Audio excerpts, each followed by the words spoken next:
Congress വിടാനൊരുങ്ങി K Sudhakaran. ഇനി തനിക്ക് തന്റെ വഴിയെന്ന് കെ.സി. വേണുഗോപാലിനെ ഫോൺ വിളിച്ചറിയിച്ചു. കടുത്ത അവഗണനയാണ് പാർട്ടിയിൽ നേരിടുന്നതെന്ന് സുധാകരൻ കണ്ണൂരിലെ നേതാക്കളെയും അറിയിച്ചു. പുതിയ പാർട്ടി രൂപീകരിക്കാനാണ് സാധ്യത. 12 മണിക്ക് മാധ്യമങ്ങളെ കാണുന്ന കെ സുധാകരൻ തന്റെ നിലപാട് അറിയിക്കും. രഞ്ജിത്ത് അമ്പാടി വിവരങ്ങളുമായി ചേരുകയാണ്. രഞ്ജിത്ത്, ഈ കെ സുധാകരൻ എന്ന് പറയുന്നത് കണ്ണൂരിൽ CPM-ന്റെ ഭീകരതയ്ക്കെതിരെ അടിച്ചു നിന്ന് കോൺഗ്രസിനെ വളർത്തിയെടുത്ത ഒരു നേതാവാണ്. കേരളത്തിലെ കോൺഗ്രസ് പാർട്ടിയുടെ മുഖങ്ങളിൽ ഒന്നാണ്. മുൻ KPCC അധ്യക്ഷനാണ്. അപ്പോൾ അങ്ങനെ ഒരു വ്യക്തി ഈ വളരെ സുപ്രധാനമായ തെരഞ്ഞെടുപ്പ് കാലത്ത് പുതിയ പാർട്ടി രൂപീകരിക്കുന്നുവെന്ന് പറയുമ്പോൾ അത് കേരളത്തിലെ കോൺഗ്രസിന്റെ അടിവേരിറക്കുന്ന രീതിയിലുള്ള ഒരു നീക്കത്തിലേക്ക് സുധാകരൻ പോകുകയാണോ ഈ സമയത്ത്?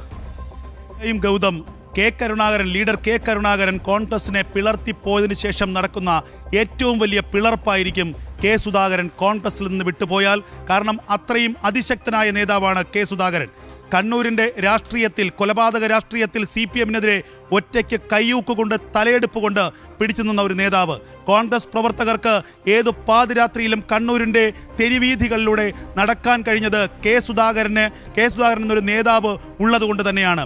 കെ സുധാകരൻ്റെ ശരീരത്തിൽ തൊട്ട ശേഷം മാത്രമേ കണ്ണൂരിലെ CPM കോൺഗ്രസ് പ്രവർത്തകരുടെ ശരീരത്തിൽ തൊടുകയുള്ളൂ എന്നുള്ള ഒരു ചിന്ത ഇന്നും കണ്ണൂരിലെ കോൺഗ്രസിലുണ്ട്.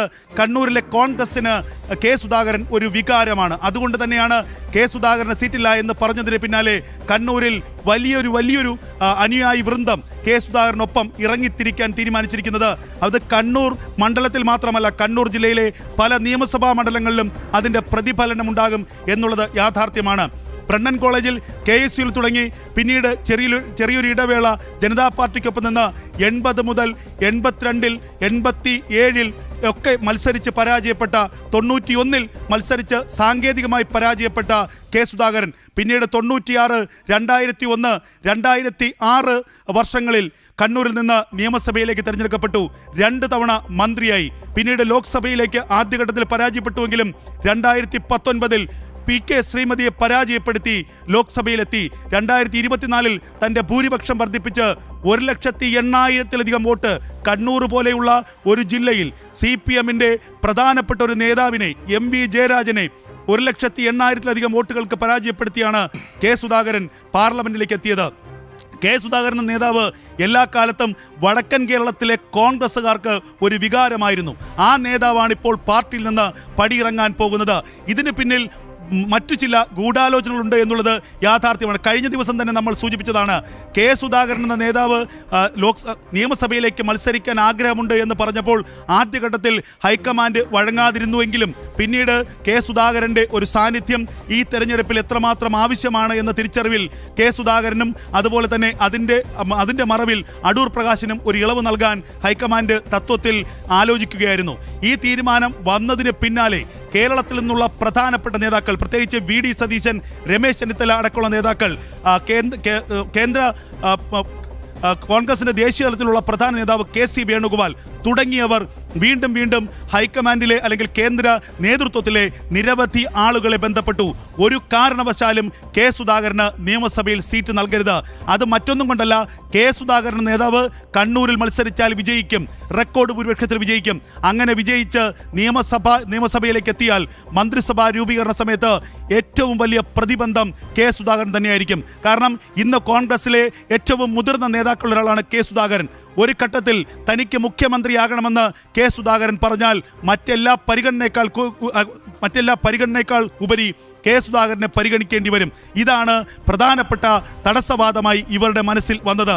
അങ്ങനെ പല ഗ്രൂപ്പുകളായി നിന്ന, പല ചേരികളായി നിന്ന, പല പവർ ഗ്രൂപ്പുകളായി നിന്ന കേരളത്തിലെ പല നേതാക്കന്മാരും കെ സുധാകരൻ്റെ കാര്യത്തിൽ ഒന്നായി എന്നുള്ളതാണ് യാഥാർത്ഥ്യം. കഴിഞ്ഞ ദിവസം അർദ്ധരാത്രി വരെ നീണ്ടുനിന്ന ചർച്ചകളിൽ കെ സുധാകരനെ വെട്ടിനിരത്തണം, കെ സുധാകരൻ പാർട്ടി വിട്ടു പോയാലും ഒരു കുഴപ്പവുമില്ല, എന്നാൽ കെ സുധാകരനും വേണ്ടി മാത്രമായി ഒരു തരത്തിലുള്ള ഇളവും നൽകുവാൻ പാടില്ല എന്ന് കേരളത്തിലെ ഒരു സുധാകര വിരുദ്ധ ഗ്രൂപ്പുകളെല്ലാം ഒന്നിച്ചു ചേർന്നുകൊണ്ട് നിലപാടെടുത്തു. ആ നിലപാട് കേൾക്കാതിരിക്കാൻ ഹൈക്കമാൻഡിന് കഴിയാത്ത സാഹചര്യമുണ്ടായി. അതുകൊണ്ട് തന്നെയാണ് കെ സുധാകരൻ ഒന്ന് കാണണമെന്ന് പറഞ്ഞപ്പോൾ കാണേണ്ടതില്ല എന്ന് രാഹുൽ ഗാന്ധി നിലപാടെടുത്തതും. ഇതോടുകൂടി മനം മടുത്ത കെ സുധാകരനാണ് തൻ്റെ നിലപാട് വ്യക്തമാക്കാൻ പോകുന്നത്. കെ സുധാകരൻ പറഞ്ഞത് തനിക്ക് പാർലമെന്റ് മോഹമോ അല്ലെങ്കിൽ അസംബ്ലിയിലേക്ക് മത്സരിക്കണമെന്ന മോഹമോ അല്ല. തൻ്റെ അനുയായികൾ, തൻ്റെ കൂടെയുള്ള പ്രവർത്തകർ പറഞ്ഞത് അങ്ങയുടെ ആവശ്യം കേരളത്തിലുണ്ട്, കണ്ണൂരിലുണ്ട്, കേരളത്തിൻ്റെ നിയമസഭയിലുണ്ട്, അതുകൊണ്ട് അങ്ങ് കണ്ണൂരിലേക്ക് വരണമെന്നാണ്. എൻ്റെ പ്രവർത്തകരാണ് എൻ്റെ വികാരം. എൻ്റെ പ്രവർത്തകർ പറഞ്ഞതുകൊണ്ട് ഞാൻ കണ്ണൂരിൽ മത്സരിക്കാൻ തീരുമാനിച്ചു. അതിന് യാതൊരു മാറ്റവുമില്ല. പാർട്ടി അതിന് അംഗീകാരം തരികയായിരുന്നു വേണ്ടത്. എന്നാൽ മറ്റു ചില ഇടപെടലുകൾ ഉണ്ടായി എന്ന് അദ്ദേഹം കഴിഞ്ഞ ദിവസം തന്നെ പറയാതെ പറഞ്ഞിരിക്കുന്നു. ഇപ്പോൾ ഇതാ കണ്ണൂരിൽ കെ സുധാകരന് വേണ്ടിയുള്ള പ്രകടനങ്ങൾ ആരംഭിച്ചിരിക്കുന്നു. കെ സുധാകരന് വേണ്ടി സോഷ്യൽ മീഡിയയിൽ ക്യാമ്പയിൻ ആരംഭിച്ചിരിക്കുന്നു. കെ സുധാകരന് വേണ്ടി ഫ്ലെക്സ് ബോർഡുകൾ ആരംഭിച്ചിരിക്കുന്നു. വലിയൊരു പൊട്ടിത്തെറി. ഞാൻ നേരത്തെ സൂചിപ്പിച്ച പോലെ അടുത്തിടെ ഏതെങ്കിലും പ്രാദേശിക നേതാക്കന്മാർ പാർട്ടി വിട്ട് പോകുന്നത് പോലെയല്ല, ഏതെങ്കിലും DCC അധ്യക്ഷന്മാർ പാർട്ടി വിട്ട് പോകുന്നത് പോലെയല്ല. കെ കരുണാകരൻ കോൺഗ്രസിനെ പിളർത്തിയതിന് സമാനമായ ഒരു പൊട്ടിത്തെറിയായിരിക്കും ഈ സുധാകരൻ കോൺഗ്രസ് വിട്ട് പോയാൽ. പുതിയ പാർട്ടി രൂപീകരണത്തിനുള്ള ശ്രമങ്ങൾ ആരംഭിച്ചു കഴിഞ്ഞിരിക്കുന്നു. അത് ചിലപ്പോൾ കണ്ണൂർ ജില്ലയിൽ മാത്രമല്ല, സമീപ ജില്ലകളിൽ പോലും അതിൻ്റെ പ്രതിഫലനങ്ങൾ ഉണ്ടാകാം.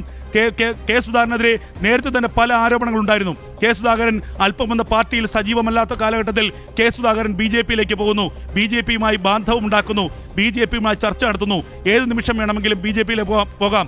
ഇത്തരത്തിലുള്ള പ്രചരണങ്ങൾ ഈ കോൺഗ്രസിനുള്ളിൽ തന്നെ പല നേതാക്കന്മാരും ബോധപൂർവം കെ സുധാകരനെതിരെ അഴിച്ചുവിട്ടിരുന്നു. അതിലൊക്കെ അന്ന് അദ്ദേഹം അസ്വസ്ഥനായിരുന്നു. ഇതിനെയൊക്കെ തള്ളിക്കളയുകയോ അല്ലെങ്കിൽ ഇതിന് മറുപടി പറയുകയോ ചെയ്തിരുന്നില്ല കെ സുധാകരൻ. തൻ്റെ പ്രവർത്തനങ്ങളിലൂടെ മുന്നോട്ട് പോവുകയായിരുന്നു കെ സുധാകരൻ ചെയ്തത്. ഇപ്പോൾ ഈ കെ സുധാകരൻ പാർട്ടി വിട്ടു പോകുമ്പോൾ, പാർട്ടിയിൽ നിന്ന് പുറത്തേക്ക് പോകുമ്പോൾ, പുതിയ മുന്നണി രൂപീകരിക്കുക അല്ലെങ്കിൽ പുതിയ പാർട്ടി രൂപീകരിക്കുക ചെയ്യുമ്പോൾ അതിൻ്റെ അവസാനം എവിടേക്കാണ് എന്നുള്ള ചോദ്യമാണ് ഉയരുന്നത്. കെ സുധാകരൻ ഒടുവിൽ മറ്റൊരു പാർട്ടിയിലൂടെ NDAയിലേക്ക് എത്തുമോ എന്നുള്ളതാണ് ഇനി കാത്തിരുന്ന് കാണേണ്ടത്. കണ്ണൂർ രാഷ്ട്രീയത്തിൽ കോൺഗ്രസിൻ്റെ അവസാനമായിരിക്കുന്നു. കണ്ണൂർ രാഷ്ട്രീയത്തിൽ കോൺഗ്രസ് ഛന്നഭിന്നമാകാൻ പോകുന്നു. ഈ നിർണായകമായ തെരഞ്ഞെടുപ്പ് ഘട്ടത്തിൽ കെ സുധാകരൻ എടുക്കുന്ന നിലപാട് എന്താകും എന്നുള്ളതാണ് ഏറ്റവും സുപ്രധാനം. കെ സുധാകരനെ അനുനയിപ്പിക്കാനുള്ള ശ്രമങ്ങൾ ഇപ്പോഴും നടക്കുന്നു എന്നതാണ് ചില കേന്ദ്രങ്ങളിൽ ലഭിക്കുന്ന സൂചനകൾ. അതായത് പാർട്ടിയിലെ വലിയൊരു വിഭാഗത്തിന് സുധാകരൻ കൂടെ ഉണ്ടാകണമെന്നും ഇത്തവണ ഭരണം ലഭിക്കണമെന്നും ആഗ്രഹമുണ്ട്.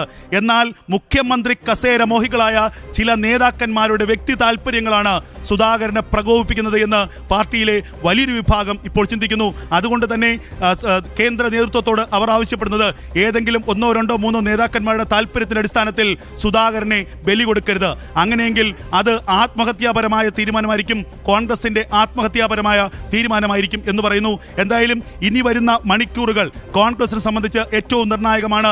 കണ്ണൂർ എന്ന ഇടതുപക്ഷത്തിന്റെ CPMന്റെ കമ്മ്യൂണിസ്റ്റ് പാർട്ടിയുടെ ഉരുക്കുകോട്ടയിൽ തലയെടുപ്പോടുകൂടി ഒരു പടനായകനെ പോലെ പാർട്ടിയെ നയിച്ച ആളാണ് പിണറായി വിജയനെ, EP ജയരാജനെ, MV ജയരാജനെ, P ജയരാജനെ ഒക്കെ വെല്ലുവിളിച്ചുകൊണ്ട് തലയെടുപ്പോടെ തൻ്റെ അണികളുടെ മുന്നിൽ നിന്നുകൊണ്ട് കണ്ണൂരിലെ കോൺഗ്രസിനെ പട നയിച്ച ആ പടത്തലവനാണിപ്പോൾ പടിയിറങ്ങാൻ പോകുന്നത്. കാത്തിരുന്ന് കാണാം എന്താണ് കോൺഗ്രസിന് സംഭവിക്കാൻ പോകുന്നതെന്ന്.